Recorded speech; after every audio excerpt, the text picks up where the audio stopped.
அச்ச உணர்ச்சியோட பய உணர்ச்சியோட தான் இருக்கிற மாதிரி தான் அவரோட நிகழ்வுகள். அதற்கு பிற்பாடு நீங்களே பார்த்துருப்பீங்க, ஒரு மேடையில் வந்து என்னை தூங்கவே விட மாட்டேங்கிறீங்க அப்படின்னு சொல்லிலாம் வந்து சொல்லியிருக்காரு. இது அவரோட உண்மையான ஸ்டேட்மெண்ட். இது வந்து அவரு கொடுத்துருக்கிறது, நான் யாரும் சொல்லலை.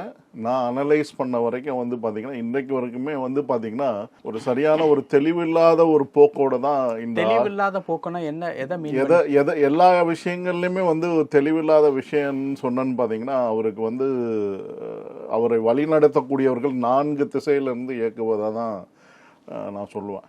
யார் யார்? அவங்க குடும்பத்தினர் தான்.